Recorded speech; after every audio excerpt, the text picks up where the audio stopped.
Assalamualaikum warahmatullahi wabarakatuh. Selamat malam pemirsa. Di tengah gencatan senjata yang tengah bergulir antara Israel dan juga Hamas saat ini, ribuan warga telah kembali ke permukiman mereka. Meskipun kondisinya sangat memprihatinkan, luluh lantah seluruh wilayah di Gaza, Palestina. Ada wacana yang kini muncul yang dilontarkan oleh tim transisi pemerintahan presiden yang baru saja dilantik, yakni Presiden Trump, bahwa ada 2 juta warga Gaza berpotensi direlokasi di wilayah Indonesia. Ini masih wacana besar, masih dilema juga. Ada yang menyatakan kalau kalian punya rasa kemanusiaan harusnya kita tampung saja. Tapi ada juga pihak yang menganggap hati-hati, ada niat lain yang diinginkan oleh Amerika Serikat sehingga memindahkan 2 juta warga Gaza. Padahal itu merupakan tanah mereka. Itu dia, hati-hati. Jangan sampai kemudian dianggap perginya warga Gaza dari tanah yang begitu mereka perjuangkan ini merupakan tanda-tanda kemenangan bagi Israel. Apakah demikian? Ini yang kemudian nanti akan kita jawab. Karena banyak pihak kemudian meminta pemerintah Indonesia bersuara. Terakhir, Kementerian Luar Negeri menolak adanya potensi ini, Andro. Kita nanti akan bahas bersama dengan jumlah narasumber kami. Kami pun juga akan melibatkan sejumlah mahasiswa dari Universitas Budi Luhur Jakarta dan juga Nahdlatul Ulama Indonesia. Teman-teman jelas sudah mengikuti kabar ini, meskipun ini masih simpang siur dan sumbernya juga patut kita pertanyakan, tapi ada reaksi dari pemerintah kita. Dari Kementerian Luar Negeri, sikap Indonesia jelas. Tegas. Mendukung penuh kemerdekaan Palestina dan jangan ada lagi penjajahan di atas muka bumi ini ya. Hari ini penampilannya luar biasa ya. Oh betul, seluar biasa bagaimana dukungan Indonesia untuk Palestina. Kami pun hari ini begitu luar biasa dengan mengenakan pakaian begitu elegan sekali, Andro, dari BHS. Terima kasih BHS. Batik Jacquard yang sudah mendukung kami dari BHS. Thank you banget. Langsung saja mari kita kenalkan para narasumber kita. Langsung kita perkenalkan satu persatu ya, Andro ya. Sudah hadir bersama dengan kami yang cukup viral selalu kalau kami undang catatan demokrasi. Ini dia aktivis pro Israel dan Yahudi, Monique Rickard. Selamat malam, Mbak Monique. Boleh digunakan cek, Mbak, mikrofonnya. Selamat malam. Nanti kita ingin dengar ya bagaimana respon dari Mbak Monique ya. Tentu juga kita ingin dengar respon dari Ketua Umum BKN, Gus Rofi Ibuklis. Assalamualaikum, Gus. Selamat malam. Assalamualaikum teman-teman mahasiswa dari Budi Luhur. Terima kasih. Terima kasih banyak. Menarik juga nanti kalau kita ingin mendengar nih ya, bagaimana kemudian respon tanggapan dari pakar hukum hubungan internasional dari UI, ada Prof. Hikmahanto Juwana. Selamat malam, Prof. Selamat malam. Semangat sekali malam hari ini, Andro. Ini yang juga lantang. Kalau Gitu soal dia. kondisi di Timur Tengah, bagaimana keprihatinan Prof. Hikmahanto nanti dituangkan di meja catatan demokrasi. Kami juga menghadirkan Assalamualaikum Kiai Haji Holil Nafis, Ketua Bidang Dakwah dan Ukhuwah Majelis Ulama Indonesia Pusat. Assalamualaikum warahmatullahi wabarakatuh. Sehat Pak Kiai. Alhamdulillah bi khair. Syalnya Apalagi sudah depan ini ya para Pak Kiai. mahasiswa Ya? begini, ha? Syalnya udah pas banget Pak Kiai. Ya, saya karena mendukung kemerdekaan Palestina. Menunjukkan posisi. Kami juga menghadirkan ada pegiat media sosial yang juga bisa dikatakan sangat kritis dan juga lantang menyuarakan kemerdekaan Palestina di media sosial. Ini julukannya Panglima, sebentar saya ulang ya ini ya, Panglima Julid Fisabilillah. Ada julidnya di tengah-tengah ya, Mas Erlangga Grace Sinov. Selamat malam. Assalamualaikum, Mas Grace. Ya, betul. Kami juga menghadirkan ada Mas Hussein, biasanya Mas Hussein ini gabung langsung di catatan demokrasi, tapi sepertinya beliau lagi ada di Kairo, Mesir untuk menyalurkan bantuan kepada warga Gaza. Assalamualaikum Mas Hussein, semoga nanti bisa tersambung bersama kami. Ya. Ada juga ya satu lagi? Ada juga satu lagi relawan Mercy yang berada di Gaza, ada nanti Mbak Barisa Doriti yang juga akan bergabung bersama kami, Andro. Baik, kita langsung ke Mas Grace. 2 juta warga Gaza diwacanakan layak sekali direlokasi ke Indonesia karena wilayah kita sangat potensial yang selama ini mendukung penuh Gaza. Menurut Anda seperti apa wacana yang dilontarkan oleh tim transisi Presiden Donald Trump ini? Baik, sebenarnya kalau kita lihat dari sini ini adalah rencana yang sangat tidak realistis ya. Karena kalau kita lihat gitu ya bagaimana sejarah Israel ketika dia memainkan sebuah narasi pemindahan dalam tanda kutip itu maksudnya adalah pengusiran terhadap warga Gaza. Dan terhadap kalau kita lihat dari sejarah itu sering terjadi seperti itu. Pemindahan itu narasinya yang sebenarnya adalah untuk mengusir dari warga Gaza. Itu yang pertama. Kemudian relokasi bahasanya, pemindahan sementara. Betul. Nah, walaupun sementara, tapi kita tidak tahu nih bagaimana yang terjadi kemudian. Karena kita kalau lihat dari narasi selama ini, bahwa pemindahan itu berarti adalah pengusiran. Dan itu selalu terjadi bagaimana kalau kita melihat dari sejarah konflik ini, sejarah genosida ini dari tahun 1948. Oke. Sekalipun kalau kami lihat narasinya ini merupakan bagian dari masa pemulihan rekonstruksi di Gaza 3 sampai 5 tahun. Ketika masa pemulihan tersebut 2 juta warga Gaza. Nah, sebenarnya itu direlokasi ke adalah suatu yang tidak tepat ya, karena kalau kita ingin membantu warga Gaza, kita lihat bahwasanya sekarang saat ini banyak sekali warga Gaza yang masih terluka gitu ya, yang masih memerlukan perawatan medis gitu, yang dimana saat ini rumah sakit di Gaza belum bisa untuk melakukan hal tersebut karena selalu dibom oleh Israel. Dan juga kemudian dari sini maka kita bantu warga Gaza bagi mereka yang masih sakit gitu ya, mereka yang terluka kita bawa ke sini untuk mendapatkan perawatan. Nah kemudian ketika mereka sudah pulih, barulah mereka bisa Jadi kembali. motifnya apa menurut Mas Grace? Motif dari Amerika Serikat apa? Memindahkan 2 juta warga Gaza itu? Ini semacam tes ombak aja lah istilahnya. Bahwasanya kan kita tahu bahwa kita adalah masyarakat yang paling getol dalam pembelaan terhadap Palestina. Dan suara inilah yang akan terus kita gaungkan dan jangan sampai kita bisa berhenti ketika kita memperjuangkan Palestina. Dan Amerika Serikat tahu benar dengan itu. Dan rencana Israel adalah untuk membangun hubungan diplomatik dengan Indonesia. Itu adalah hal yang paling sangat diinginkan oleh Israel. Oleh karena itu kenapa di sini ada Mbak Monik, gitu kan? Ya. Oke, betul tidak sih Mbak Monik? Langsung saja dijawab Mbak Monik, betul tidak sih motifnya karena memang ingin membangun hubungan diplomatik dengan Indonesia. Bukan ada atas dasar kemanusiaan itu, bukan. Iya, terima kasih sudah mengundang kembali ini Triviwan. Jadi gini Bapak Ibu semua, wacana relokasi selama 3 sampai 5 tahun ke Indonesia ini baru wacana. Pertanyaan besarnya, apakah warga Gazanya setuju? Belum tentu loh, jangan kegeeran dulu.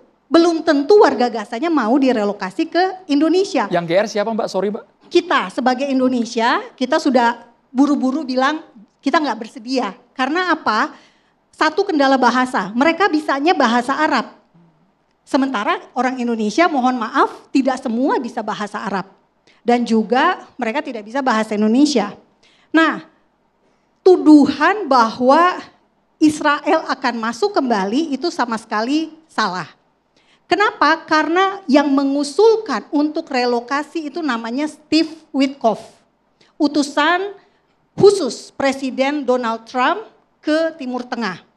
Steve Witkoff ini adalah pengusaha yang berbisnis dengan Qatar.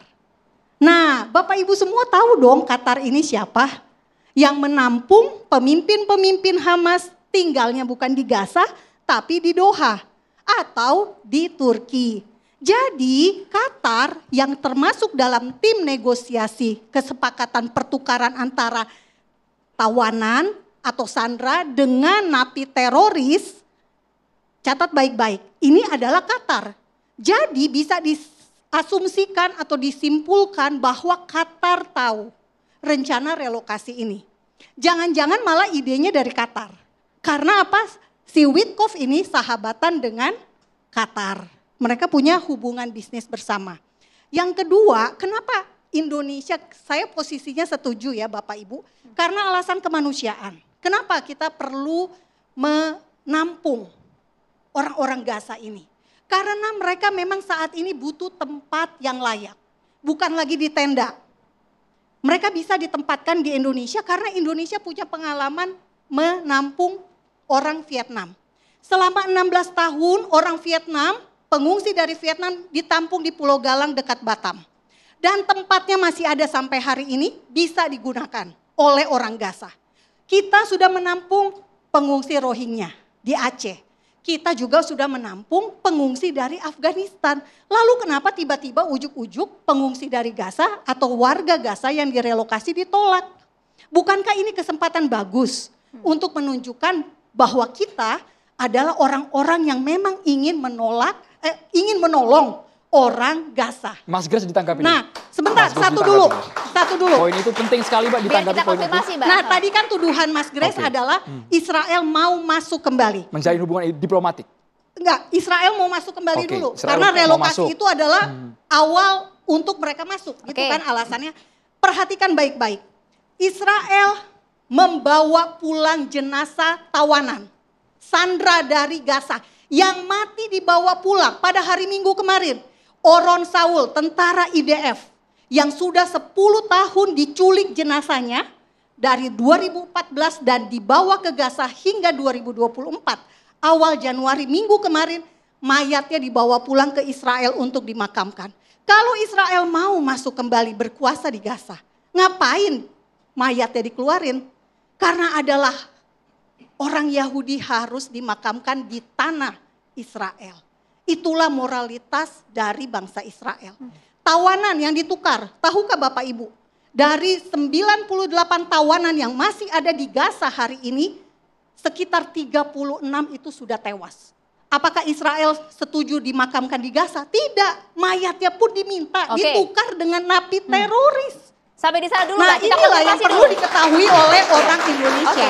Oke, Dibantah total, Bang.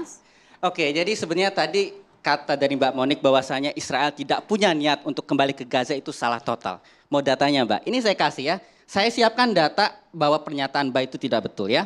Yang pertama adalah keterangan dari Minister of Heritage Amichai Eliyahu. Dia pernah bilang tahun ini, jika kita telah menghabisi Gaza Utara, kita akan menyerahkan tanah itu pada tentara kita dan pemukim yang dulunya tinggal di Gus Katif. Itu dari Menteri Israel. Itu yang pertama. Yang kedua dari Bezalel Smotrich, dia Menteri Keuangan Israel juga mengatakan kita harus mengusahakan pemindahan warga Yahudi ke Gaza. Itu menterinya yang ngomong. Dan jika cuma ada 100.000 atau 200.000 warga di Gaza, bukan 2 juta seperti saat ini, ya itu bukan menjadi masalah. Ini data loh Mbak. Itu dan kapan ini itu, Mas? Sudah dari 2023. Oke. Ya, paling terakhir. Dan ini juga ada banyak sekali remark dari menteri-menteri dan pejabat Israel, ya. Dari Minister Itamar Ben-Gvir ya, dia juga mengatakan the correct solution is to encourage the voluntary migration of Gaza's residents to countries that will agree to take in the refugees. Jadi apa artinya? Menteri-menteri dan pemerintah Israel dia sudah setuju sekali untuk bahwasanya rakyat Gaza harus dipindahkan dan kemudian mereka bisa masuk ke situ orang-orang Israel. Nah, sekarang apa tanggapan Mbak Monik terhadap Tanggapan saya sederhana. Dari kabinet Israel ada 8 menteri yang tidak setuju untuk diadakan gencatan senjata dengan menukar tawanan atau sandera dengan tahanan atau napi teroris. Bayangin ada 1977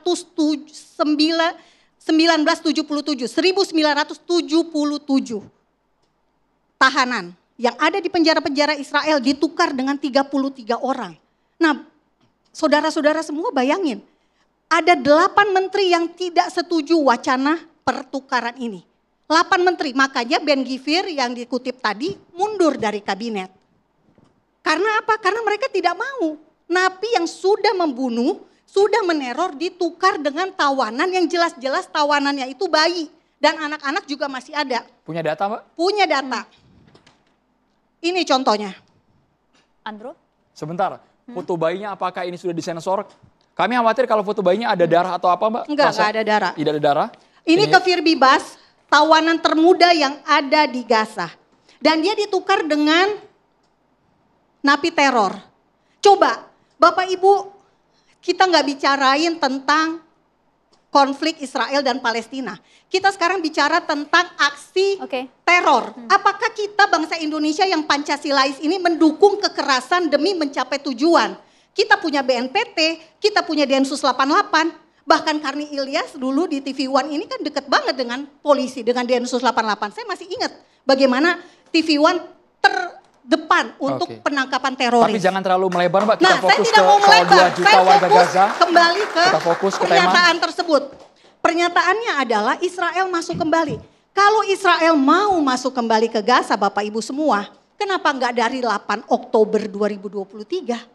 7 Oktober terjadi tragedi, menewaskan 1.200 orang, menculik 253 orang Bapak Ibu. Termasuk warga negara Thailand, ada 33 orang pekerja Thailand di Israel diculik. Kita sama-sama ASEAN, Pak Hikmahanto kita sama-sama ASEAN. Ada 33 orang, ada Arab Israel yang diculik. Coba Bapak Ibu bayangin, apakah kita setuju seperti ini? Mohon maaf, kita harusnya tidak setuju pada kekerasan. Karena itu warga Gaza harus dibawa ke Indonesia agar bisa mengerti tentang Islam Indonesia. Sampai di sana Mbak. Ada NU, ada Muhammadiyah yang bisa memimpin. Mas Grace tanggapi. Ini sebenarnya agak lucu ya, karena dari pejabat Israelnya sendiri itu sudah jelas mengetahui dan jelas sudah punya rencana untuk relokasi. Itu kita sudah ketahui dan itu sudah ada catatannya dan sudah ada publikasinya. Dan yang jadi masalah adalah kalau kita ingin gitu ya, istilahnya kita pengen agar warga Gaza itu ke sini, itu adalah berarti kita itu setuju dengan narasi Zionis. Karena apa? Karena orang Zionis itu, dia itu sangat ingin populasi Arab di Palestina itu sesedikit mungkin dengan populasi Yahudi yang setinggi mungkin. Itu adalah ideologi dari Zionisme seperti itu. Jadi kalau kita mengakomodasi Ini kebutuhan bisa seperti itu, dibantah juga nih. artinya itu sudah ada Mbak ininya, definisinya ya. Gini. Itu salah satu definisi. Sebentar, saya Di dulu selesai Israel ngomong. ada warga negara. Mbak Monik ditahan Tahan dulu dulu, Mbak sampai Monik. gantian Mbak supaya porsinya adil dan berimbang. Oke, kemudian yang kedua adalah Mbak Monik mengatakan bahwa pejuang-pejuang Hamas itu adalah teroris. Tadi sering sekali saya memperoleh narasi seperti itu. Dan ini adalah suatu hal yang salah. Karena apa? Karena dulu pejuang kemerdekaan kita itu juga dianggap sebagai teroris oleh Belanda loh. Bahkan ada keterangan gitu ya, bahwasanya si Soekarno itu adalah pemimpin para teroris, kemudian dianggap sebagai kolaborator Nazi Jerman, kolaborator Jepang gitu ya. Dan bahwa pemerintah kolonial itu sangat normal, bahwasanya mengejudge ya, menyebut fighter ya, pejuang kemerdekaan itu sebagai teroris. Dan saya nggak setuju itu disebut teroris. Karena apa? Karena memang mereka memperjuangkan tanah mereka. Mereka memperjuangkan keadilan yang selama ini mereka tidak dapatkan di Gaza. Dan satu hal lagi, bahwasanya Palestina, rakyat Palestina itu sangat-sangat cinta dengan kedamaian. Dan mereka bahkan juga berusaha untuk mendapatkannya dengan cara kedamaian juga, dan itu terjadi pada Great March of Return, ya, itu terjadi beberapa tahun yang lalu, di mana warga-warga Gaza yang sudah mengalami berbagai penderitaan, mereka kemudian diblokade oleh Israel, mereka pergi ke perbatasan sambil membawa pesan-pesan, mereka unjuk rasa agar mereka bisa dilihat warga dunia, bahwasanya ayo kita hentikan berbagai penindasan ini, kita hancurkan tembok-tembok penghalang ini, kami ingin pulang. Kami ingin bisa hidup tenang dan jangan sampai kami diblokade lagi. Pertanyaan itu pesan selanjutnya, dari mereka. Bapak Ibu, pertanyaan selanjutnya, apakah warga Gaza betul-betul mau dipindahkan, direlokasi ke Indonesia? Tidak. Nanti kami coba ajak Anda pemirsa untuk menuju ke Kairo, Mesir, bergabung bersama dengan rekan kami ada Muhammad Husin. Sesaat lagi di Catatan Demokrasi.